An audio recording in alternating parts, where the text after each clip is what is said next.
สบายดีท่านผู้ชมที่เคารพขอต้อนรับท่านเข้าสู่การรายงานข่าวพยากรณ์อากาศที่ห้องข่าวกรมอุตุนิยมและอุทกศาสตร์ต่อไป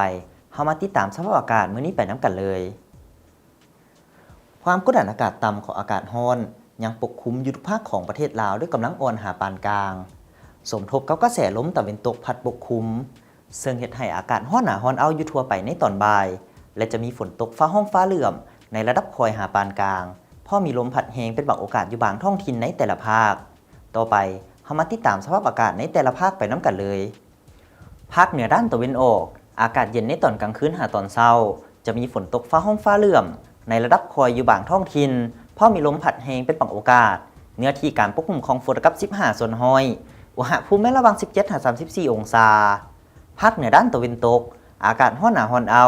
พร้อมจะมีฝนตกฟ้าห้องฟ้าเหลื่อมในระดับคอยหาปานกลางอยู่บางท้องถิ่นและมีลมพัดแรงเป็นบางโอกาสเนื้อที่การปกคลุมของฝนกับ20ส่วนห้อยอุณหภูมิระหว่าง21-40องศาที่นครหลวงเวียงจันทร์อากาศร้อนหนาร้อนเอาพร้อมจะมีฝนตกฟ้าห้องฟ้าเหลื่อมในระดับคอยหาปานกลางอยู่บางบริเวณและมีลมพัดแรงเป็นบางโอกาสเนื้อที่การปกคลุมของฝนกับ40ส่วนห้อยอุณหภูมิระหว่าง27-38องศาภาคกลางอากาศร้อนหนาร้อนเอา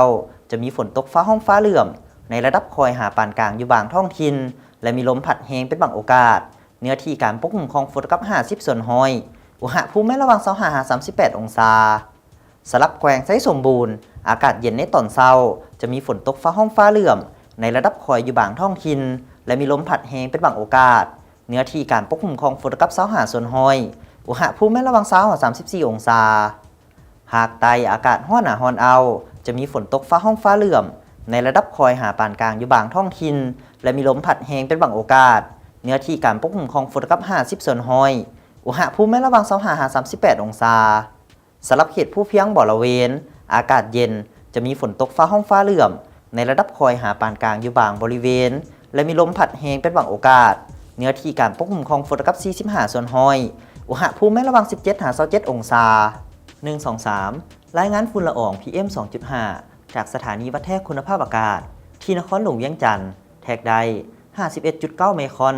ที่หัวพันแท็กได้ 54.6 ไมครอนที่สระบุรีแท็กได้ 52.4 ไมครอนที่บริคำไซแท็กได้